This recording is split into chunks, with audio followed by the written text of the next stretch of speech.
Começa uma nova saga aqui no Pipoca Nanquim. Podemos dizer que o programa de hoje marca o início de uma nova era. Exatamente, marca mesmo, mano. Já tivemos a playlist, ainda tem, né, do Saga da Editora. E agora nós vamos começar a playlist da Produzindo Ogiva.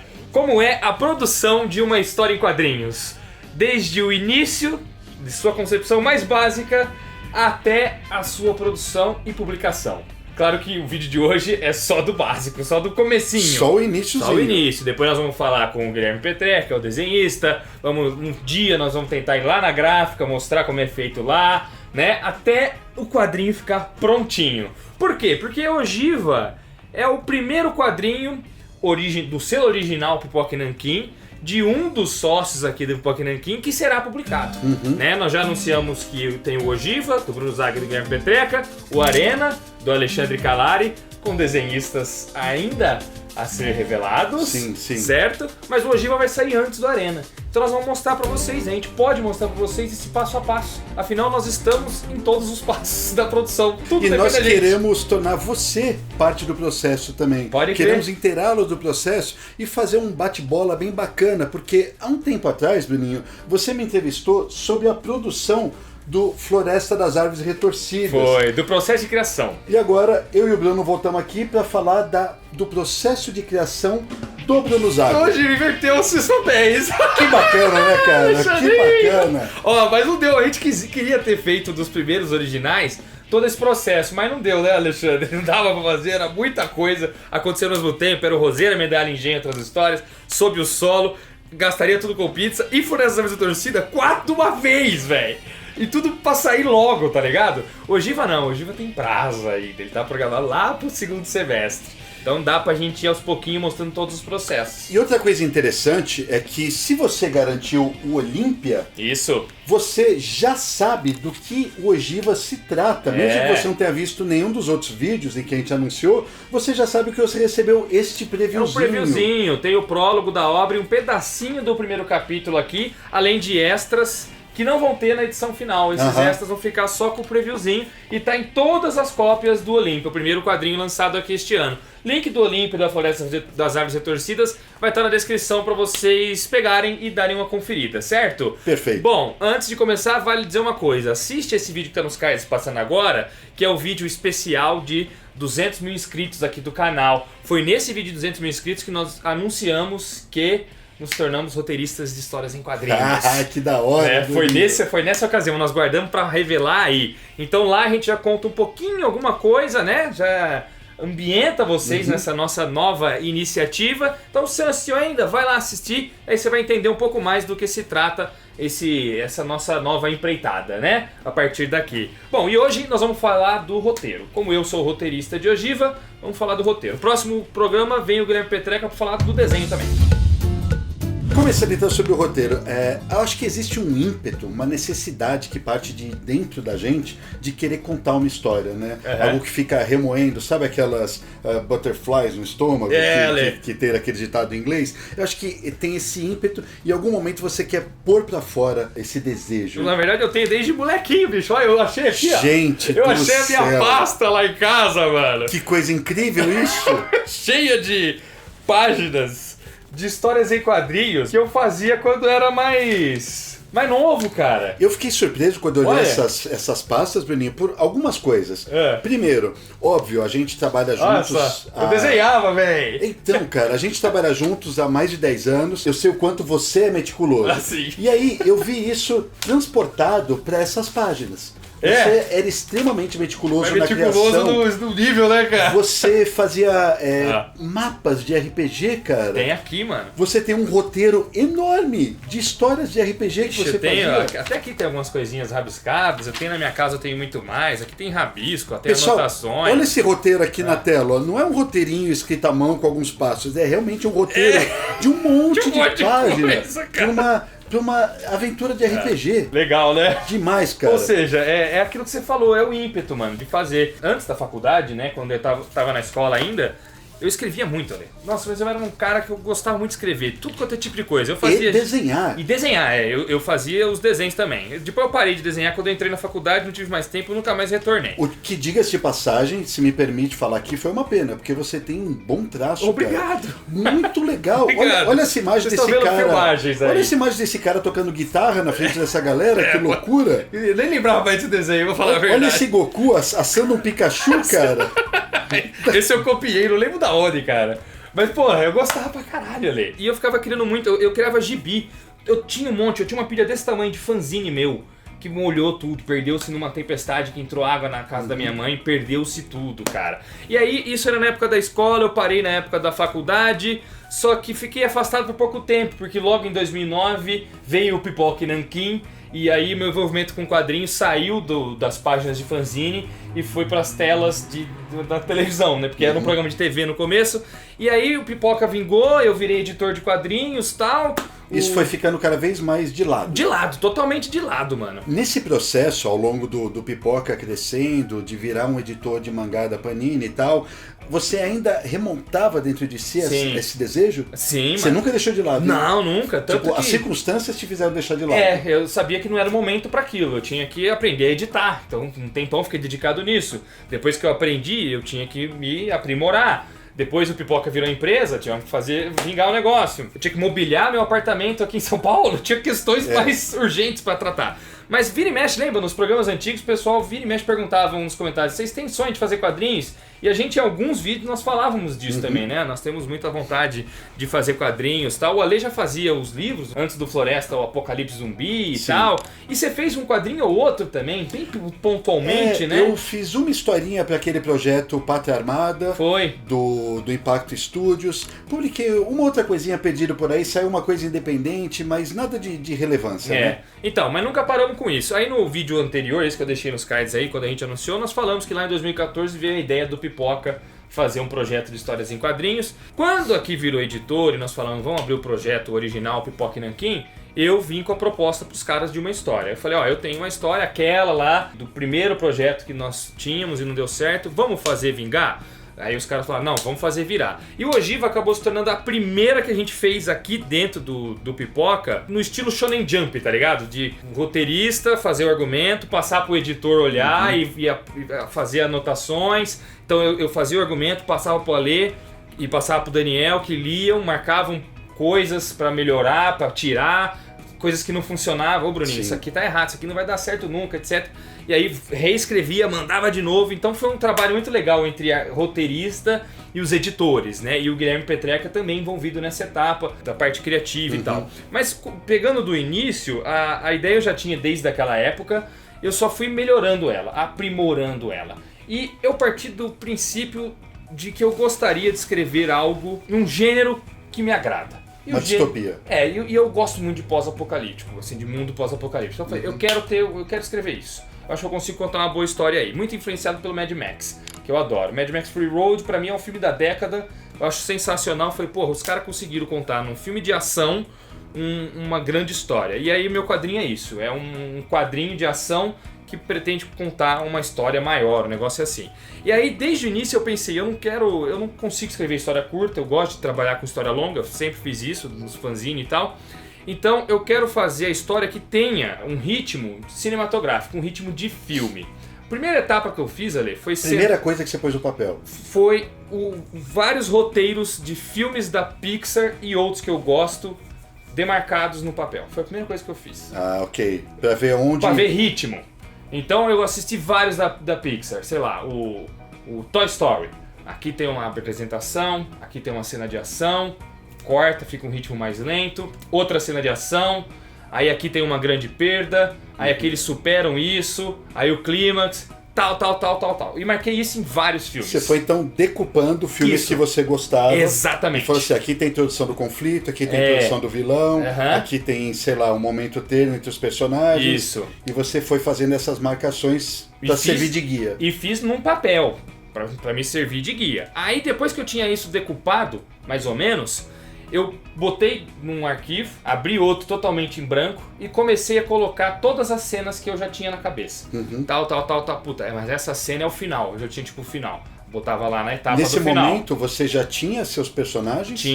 Tinha só na cabeça, ainda não tinha escrito. Comecei a botar argumento. Então essa cena no final, aqui é o clímax, puta, eu já tenho que preencher daqui até aqui, sabe? E fui preenchendo o argumento. Fui preenchendo. Claro que depois não fica igual os filmes. Não tem como. Sim. Porque você tem uma cena que você quer contar que não vai encaixar certinho na fórmula Pixar. Na fórmula Mad Max. Não vai encaixar desse jeito. Então você vai mudando uma coisa ou outra. Mas eu tinha pelo menos um ponto de partida. Como eu nunca fiz aula de roteiro nem nada, e eu queria um quadrinho que tivesse uma pegada cinematográfica, foi a solução que eu encontrei e me ajudou pra caramba. Depois eu abandonei completamente esses arquivos e a minha história foi mudando, porque aí eu passei pra vocês todos, vinham vindo novas ideias e aí já tinha todo o esqueleto preparado. Eu poderia rearranjar uma cena ou outra, né, e dando meu próprio ritmo pra ela. E assim fui fazendo. A segunda etapa foi colocar todos os personagens numa ficha. Todos. Antes de você falar essa história dos personagens, você disse, eu nunca fiz aula de roteiro. Muita gente pergunta isso pra nós. Né? Pode crer. Aula de roteiro. Eu li, pessoal, na internet, roteiro original do Alan Moore, li do Grant Morrison, li do Brian Bendis, li de, sei lá, uns 6 ou 7 caras diferentes. Eu fui atrás também nos extras de quadrinho pra ler o roteiro dessa galera. Tem do Neil Gaiman. E eu percebi que não existia uma unidade. Não tem. Né? Não tem uma forma correta de se fazer um roteiro. Eu li até do Tarantino, mano, que eu achei na internet. Tarantino foi outro que eu decupei os filmes também. Sabe? Uma coisa que você pode ter, obviamente, é uma formatação para um roteiro. Sei lá, um roteiro de uma novela, um roteiro de um filme. Tem até programas que fazem formatação apropriada para isso. Eu não usei nada disso. Né? Mas esse é o ponto, não é necessário. Não usei nada disso, porque cara. Se você tiver uma boa via de comunicação entre você e as pessoas envolvidas, os artistas, os editores e tal, é o importante. Então, eu fiz o meu estilo, cara. Já vou chegar lá, de como que eu decupei o arquivinho de Word, né? Fica até o final, eu vou falar disso. Então isso fica de dica aí pra todo mundo que quer trabalhar. Você se vira, cara. No roteiro, né? Sabe? Eu não fiz aula e tal, mas porra, eu leio gibi desde que nasci. Vejo filme desde que nasci.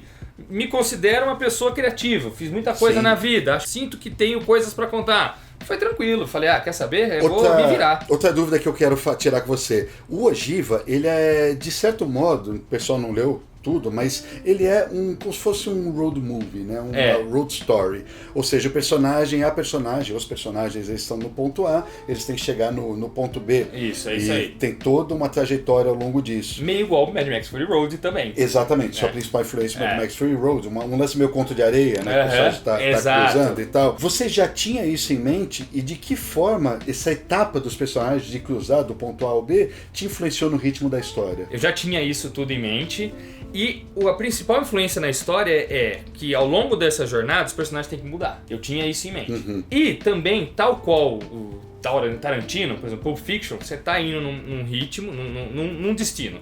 Os personagens principais estão no carro indo encontrar um mafioso. Aí de repente o cara do banco de trás do carro estoura a própria cara com um tiro de revólver sem querer e a história muda. Na verdade o cara da frente estoura a cabeça dele. É o de outra volta, passa na lombada. Estoura a cabeça do cara sem querer. E aí eles estavam indo pra aquele lado. Agora o filme todo parou pra eles ir pra aquele lado pra limpar o carro. Porque senão a polícia vai pegar os caras, etc. Muda completamente esse rumo da história. Eu queria que minha história fosse isso também. Ou seja, o que a história era pra ser... Não era. Não é, deixou de ser. Deixou de ser. É isso que eu queria. Eu falei, a história vai entrar numa pegada, tal, de repente vai vir algo que vai mudar completamente o ritmo dela, e é essa mudança que vai fazer entrar no road movie, que aí eles vão correr pra voltar àquele primeiro ponto de onde eles nunca queriam ter saído. Entendi. Era esse o meu trajeto, eu queria contar esse tipo de história. E, mano, o principal, personagens... Eu sou muito fã de Dragon Ball, como a galera sabe. E, mano, uma das coisas que eu mais gosto em anime, principalmente Dragon Ball, é que você tem personagens que se odeiam, mas que são obrigados a agir bem por conta das circunstâncias que os forçam a isso. Aí eu queria esse tipo de coisa na minha história também. Eu quero personagens que não se dão bem, que se detestam, forçados a serem parceiros pra superar as circunstâncias juntos. Por mais batida que seja essa dinâmica, ela é sensacional. Eu adoro. Você adora, porque a dinâmica, o mote em si pode ser batido, mas as possibilidades dela são infinitas. E aí depende muito da personalidade de cada um e tal.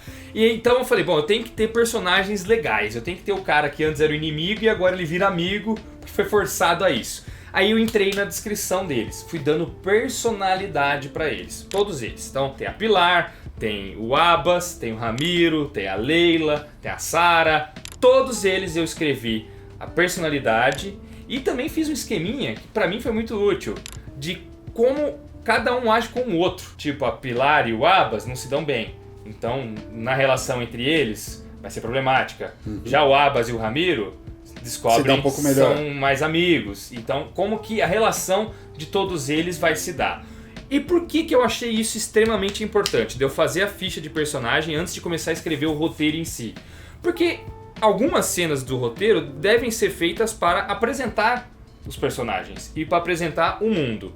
Então, como é que eu vou saber qual é a cena ideal para apresentar meu personagem se eu não sei como meu personagem é? Então eu primeiro criei a personalidade de todos eles. Então o Abbas é um viciado em armas. O que continha essas personalidades? Era só traços psicológicos ou mas tinha também tinha aspectos físicos? Não, físico não. Não? Não, deixei tudo pro Petreca. Ah, entendi. Os físicos eu deixei tudo pro Petreca. Eu falei, eu vou descrever a personalidade para você, o jeito de falar, os gostos, e você, com base nisso, imagina o cara. Entendi. E aí o Guilherme Petreca foi parceiraço nisso. Então ele imaginou tudo. O personagem em si acaba sendo uma coprodução. Exatamente, né? O aspecto claro. visual ficou por conta do artista. Tudo foi uma coprodução com o Petreca nesse sentido, tudo. Mas eu fiz a personalidade. Então, a Pilar, ela não fala palavrão. Em vez de falar palavrão, ela fala nome de doces que ela gostava quando o mundo ainda era normal.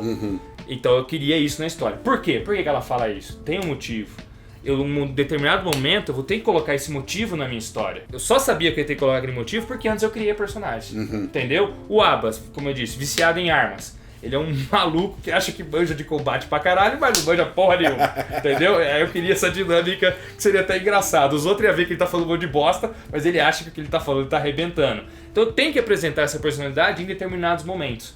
Então, tendo todos os personagens delineados, facilita muito na hora de você criar cena por cena na parada. Quanto tempo você levou para fazer essa primeira etapa, que foi a composição desse mundo e a criação dos personagens? Ah, foi mais de ano, hein, cara? Mais de ano? Acho que foi mais de um ano, Ô, cara. louco, eu fiz devagarzinho, né, Lê? Não era sentar o dia inteiro e trabalhar. Foi fazendo o seu tempo livre. Tempo livre, né, cara? Tipo, eu vim aqui, às vezes não tinha que estudar para um programa aqui do Pipoca, aí não podia fazer mais o Ogiva. Foi devagarzinho, tá ligado? O nome Ogiva nem tinha no começo, né? O título veio bem depois e tal. Mas foi devagarzinho, mano. Foi devagarzinho. Depois, obviamente, quando eu terminei de fazer todo o argumento, e por argumento, o que eu digo, galera? É um resumo da história. Então, eu colocava lá, 01, era a cena 1. O que vai acontecer nessa? Aí quando mudava a cena, ou seja, por conta de uma passagem de tempo, ou porque os personagens se deslocaram, porque mudou o núcleo, aí muda a cena, né? Então 02. Então 02, sim. Resumindo o que acontece no 2, resumindo o que acontece no 3, tal. No final das contas, deu mais de 40 cenas, né? Que batia com os filmes que eu decupei. Batia, então eu falei, então eu tenho mais ou menos, aí se fosse virar um filme, teria umas 2 horas de filme, vai dar umas 200 páginas de gibi, eu sempre tive isso na minha cabeça. Tá. Acho que vai dar umas 200 páginas de gibi, e no final das contas foi o que deu, né? 204 páginas de gibi desenhado. Esse argumento era o que eu passava pros caras lerem aqui, e foi onde melhorou muito a história, né? O Ale deu várias ideias, o Danielzinho também deu várias. Mano, e vocês não pegaram leve. Vocês, inclusive, quando falavam quando tava bosta, falavam tava bosta, Draco. Isso é uma coisa bem importante, galera, que, putz, falamos no programa do Floresta das Áreas Retorcidas, o quanto foi vital você ter a opinião de pessoas que você confia. Né? Não pessoas que vão falar que tá bom só porque querem te agradar. Ou e tal. Não, vai falar o que tá bom mesmo, e o que tá ruim, eu quero melhorar esse livro, eu quero melhorar esse quadrinho, melhorar esse produto. Não importa o Bruno Zago. Não é o ego. Não importa o Alexandre Calari, o que importa é a história. Exatamente, não é pessoal a coisa. Não, claro que não. Não é pessoal a coisa. Então, se você confia na opinião dessas pessoas, sabe que elas têm algo a acrescentar, então vou escutá-las. Foi importantíssimo para esse livro. Floresta. E para o desenvolvimento do Ogiva. A mesma coisa. É que o Floresta você já viu com o livro meio pronto, que era um projeto seu antigo. O Ogiva não, o Ogiva foi realmente no desenvolvimento, foi do zero, né? Foi muito legal. Foi muito da hora de fazer. E chegamos, acho que no 5º argumento. Eu fiz, acho que 5 arquivos ou 4 arquivos de Word, até falar, não, tá tudo redondinho. Tudo redondinho, maneiro. O Guilherme, enquanto isso, estava criando os personagens, criando os cenários, os veículos, né? Todas essas coisas, para entrar no clima. Aí comecei realmente a escrever o quadrinho, que era o quadro a quadro, balão a balão. Tá. Aí foi uns 5 meses, 6 meses de escrever tudo isso aí. Demorou, hein? O processo... Eu não sou rápido igual você ali, eu sou devagar, velho.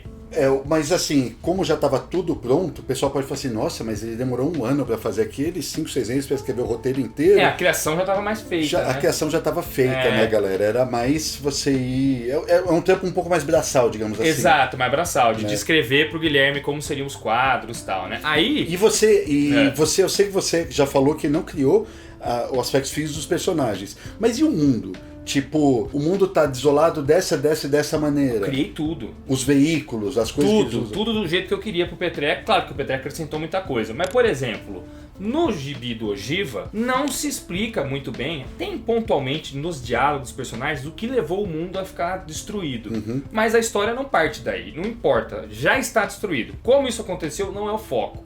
Mas eu escrevi um arquivo grande de Word detalhando tudo. Eu tenho todo o background. Por quê? Por que chama Ogiva? Isso é importante. O que são esses monstros que estão na Terra hoje em dia? Por que a humanidade está dividida e formando novas comunidades? O que são essas novas comunidades? Tudo isso eu tenho Não importa pro leitor, mas importa pro autor na hora de escrever e tornar aquele mundo crível. Porque vai ter coesão e coerência nas coisas. Né? Exato. Se eu não tenho isso pra me dar apoio e sustentação, não vai. Aí você vê que a história não vai rolar. Basicamente, é o Howard criando os Anais da Era Iboriana. Isso. Que ele cria o mundo inteiro, registra aquilo tudo e tal. Só anos depois foi publicado. Por quê? Pra servir de base pra ele escrever as histórias do Conan. Exatamente, eu fiz isso. Não tinha nem pensado por esse lado do Howard, mas pode crer, o Howard fez isso. Os Anais da Era Iboriana estão no volume 1 do nosso livro, né? Inclusive tá compilado lá. Mas tudo isso eu passei pro Gui e tal, background, tudo eu mandava pro Gui. Sabe uma coisa que nós fizemos, eu e o Gui também? O Gui me mandou um e-mail falando assim, Drago, me diga pra eu entrar no clima, músicas que tenham a ver com o gibi, games que tenham a ver, filmes que tenham a ver, quadrinhos, pra eu poder entrar no clima. Tá. Mano, eu me divertia, eu peguei várias músicas, ouve essa trilha sonora. Me fala, o que você passou pra ele?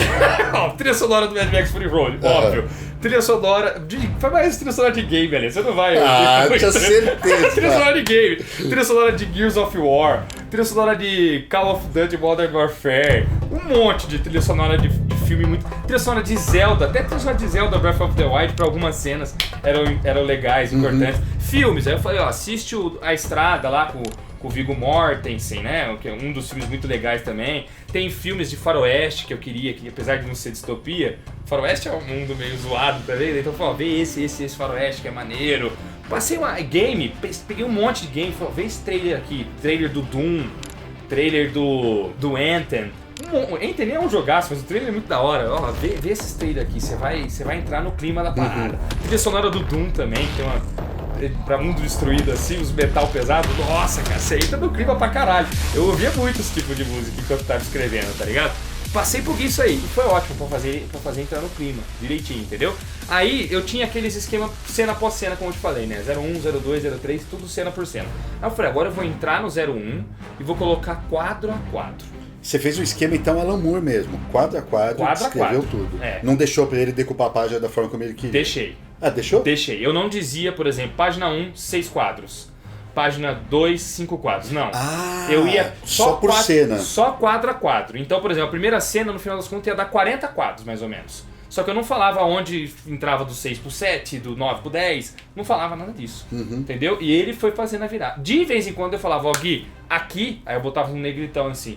Aqui é bom ter uma virada de página, porque o próximo quadro é impactante. Então você tem que dar surpresa pro cara na hora que ele virar, caralho, o que aconteceu, entendeu? Porque senão ele já tá lendo aqui, já viu que tem uma cena impactante aqui no fim da página, né? Isso eu marcava pro Gui. O resto foi o Gui tranquilaço fazendo isso, sabe? Aí quando vinha na cena 02, eu reiniciava. 01, 2, nos quadros, né? Do 1, 2, 3 até... lá na frentão, sabe? E aí nos quadros eu escrevi em preto a descrição da cena pra ele, às vezes eu dava sugestão de ângulo, às vezes não. E em vermelho eu deixava o balão. Aí era fácil de identificar no Word o balãozinho do que o personagem tá falando. Alguma coisa, Bruninho, você fez no papel? Foi tudo no computador? Tudo no computador. Mas eu rabisquei muita coisa pra ele entender. Então eu rabiscava no computador também, abria o Photoshop e tipo, tinha uma cena de ação, eu falava, é mais ou menos isso, e rabiscava de qualquer jeito. Chegou a fazer uns thumbs então? Fiz. Cenas de perseguição de veículo, pra ajudar ele, você sabe o que eu fiz, velho? Que deu um trabalhão do caralho. Meu Deus. Eu peguei todos os filmes do Mad Max e fui passando assim, né, cenas e tirando, por exemplo, eu quero esse ângulo aqui. Aí eu tentava encontrar um ângulo parecido dentro dos filmes do Mad Max. Tirava um print e mandava pra ele. Cara, sacou? Que legal. Só que não é, obviamente, a minha perseguição, tem uma cena de perseguição de carro de umas par de páginas, né, Ale? Acho que, nossa, 20 páginas. Muita página de uma perseguição da hora, assim, que tá acontecendo. Claro que a perseguição, o que acontece nela não é igual ao dos filmes, obviamente. Eu não posso copiar o filme e nem quero. Mas os ângulos estão por aí, é só você pegar print em algum lugar. Então eu peguei até daquele Drive, daquele diretor fudido lá do Chumbo Grosso. Chumbo Grosso, filmaço também. Falei pro Guilherme assistir, que eu acho da hora pra caralho em termos de reviravolta. Como é que é o nome desse diretor, mano? Caralho. Edgar Wright. Edgar Wright, puta, filmaço. E fui tirando print e descrevia o quadro e falava, é mais ou menos isso. E botava o print lá. O Guilherme mandou só assim, muito obrigado. Ajuda, né, cara? Uma imagem vale mais que 1000 palavras, pô. E porque ele vai ter que procurar referências. E eu já procurava pra ele. Às vezes leva muito tempo. Muito tempo. O cara tem que ficar pesquisando. Ele chega numa referência que não é o que você tinha em mente. Exato. Isso tudo é trabalho jogado fora. Fora. É tempo de perdido. Nossa, mas você imagina o trampo, Ale? Você imagina o trampo. Porque eu procurava do quadro que eu queria. Eu não consigo ser organizado. Tipo assim, vou ver o filme inteiro, vou printar o que eu achar que deve. Não, desse quadro aqui, lá no final, achei. Printar, agora o quadro 2. Entendeu? Cara, no caminho eu falava... Vocês entenderam que levou um ano? Então... Eu não consigo fazer do jeito. Eu gosto de dar ordem. Minha cabeça tem uma ordem e eu sigo ela. Eu tirei mais de 200 prints no final das contas. Nem todos eu passei por Gui, mas eu tirei vários. Aí eu escolhendo e tal. Mas foi um processo cansativo, cara. Mas valeu a pena, porque ajudou pra caralho na concepção da cena, saca? Então, em vermelho ficavam os balões. E eu queria que o Gui, ao fazer as thumbs, galera, nada mais são do que as páginas totalmente rabiscadas, como elas vão ficar. Então o Gui não pode gastar muito tempo desenhando num capricho absurdo aquela página. Porque ele me manda e eu falo, puta Gui, não era isso. Trabalho desperdiçado. E muitas então ele vezes... manda uma thumbzinha rabiscadinha de qualquer jeito, no formato pequenininho. E a visão do desenhista, ela precisa coadunar com a visão do escritor, né? Então, se você pegar o Beast of Burden novo, que a gente tá na pré-venda nesse instante, você olhar lá atrás, a gente vai ver thumbs que o Ivan Dork fez pra passar pra Jill Thompson. É isso, nos extras tem isso. Por que tem isso? Porque justamente, ela tá fazendo uma interpretação de algo que é a visão dele. Isso. E essa interpretação, se ela estiver errada, vai gerar esse retrabalho. Porque ele vai pedir pra ela, Gil, faz de novo isso daqui. Então tem que fazer do jeito bem rápido. Isso. E o Gui ia fazendo essas thumbs. E eu queria que ele nas thumbs colocasse as falas, pra gente poder sentir o ritmo, né, da história e tal.